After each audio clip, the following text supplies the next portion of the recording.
welcome back to Active Mindfulness. And today we're going to look a little bit more about some of the research behind using mindfulness for sports performance enhancement and enjoyment.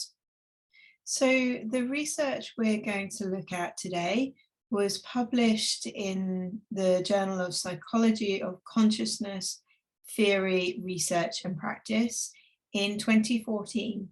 And this is really one of my favorite studies because it actually looked at using mindfulness and a yoga intervention to support athletes. And it took an entire athletic team and worked with them. Over 5 weeks, the participants were offered 8 sessions of mindfulness, which lasted for around 90 minutes, followed by a 1-hour yoga practice. So yoga is very much mindful movement. It's a form of mindfulness. Its central message is really about paying attention and being present with what is here right now without necessarily judging that experience. So it's very much mindful movement and can be a great way of practicing mindfulness, but while moving, which is great for us that like to have an active life. So the results on this suggested that mindfulness could be helpful for the athletes. It was less this time about their athletic performance and more about what it did for them more generally. So, of course, the people who took part really increased their ability to be mindful, to be present in a situation without judging it.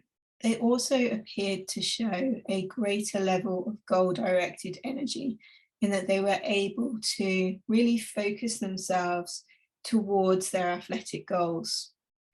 They also had a reduced level of perceived stress. So when they answered questionnaires that looked at their general stress, they were much reduced after this course. And the participants themselves provided feedback on their experience of the mindfulness and the yoga course. And they reported that it really helped them to shift or change their focus of attention when it was helpful for them. And that would have been both on and off the athletics field. In particular, they were able to let go when they made some kind of mistake, rather than focus on it and become more anxious and go into fight, flight and not be able to perform. They were able to let go and just stay with the present moment and the present task that they needed to do. I also just wanted to highlight as well on the back of this another study that was published in 2008 that actually directly compared different ways of bringing mindfulness into your life.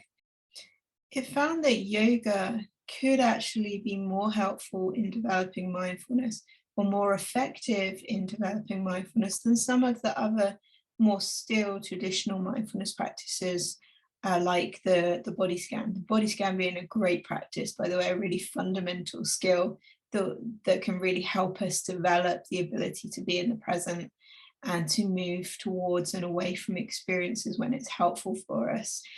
But this study found that actually yoga could sometimes be better. And I think what that really shows to me is that a part of this is about finding what's right for you, that mindfulness is quite a broad concept, and that developing it in your life might mean having a really kind of immersive experience, like a 5, 6, 8-week course at the start.